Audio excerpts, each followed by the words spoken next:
ইসলামী দলগুলোর সাম্প্রতিক সমাবেশ বাংলাদেশের রাজনীতিতে নতুন গতিবেগ ও মেরুকরণের ইঙ্গিত দিচ্ছে। এই সমাবেশগুলো দেশের রাজনৈতিক পরিস্থিতিকে অস্থির ও উত্তপ্ত করে তুলতে পারে এবং ভবিষ্যতের রাজনীতিতে ইসলামপন্থী দলগুলো গুরুত্বপূর্ণ ভূমিকা রাখার সম্ভাবনা তৈরি করেছে। বাংলাদেশ জামায়াতে ইসলামী, ইসলামী আন্দোলন বাংলাদেশ, বাংলাদেশ খেলাফত মজলিস সহ সমমনা 8টি ইসলামপন্থী দল সম্প্রতি ঢাকায় মহাসমাবেশ করেছে।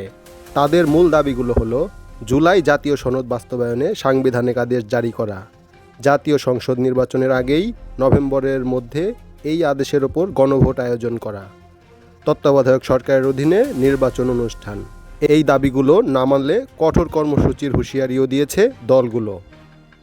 এই সমাবেশগুলো ডানপন্থী দলগুলোর মধ্যে বৃহত্তর ঐক্যের সম্ভাবনা তৈরি করেছে।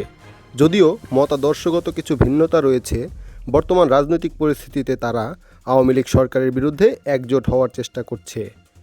দীর্ঘদিন পর জামায়াতসহ অন্যান্য ইসলামী দলের বড় সমাবেশ ব্যাপক জনসমাগম ঘটিয়েছে, যা তাদের সাংগঠনিক শক্তি ও জনসমর্থনের দৃশ্যমান প্রমাণ।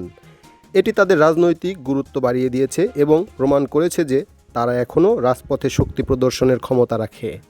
বিএনপি এবং ইসলামপন্থী দলগুলো পাল্টাপাল্টি কর্মসূচি নভেম্বরের শুরু থেকেই রাজনৈতিক অঙ্গনে উত্তেজনা ফিরিয়েছে।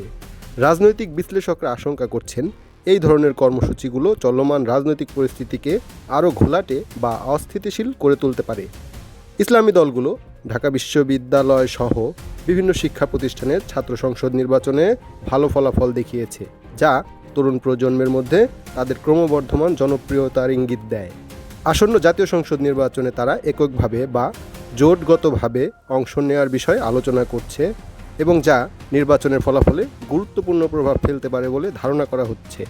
জুলাই সনদ বাস্তবায়ন এবং গণভোটের মতো দাবিতে সমাবেশ করে এই দলগুলো অন্তর্বর্তী সরকারের ওপর চাপ সৃষ্টি করছে।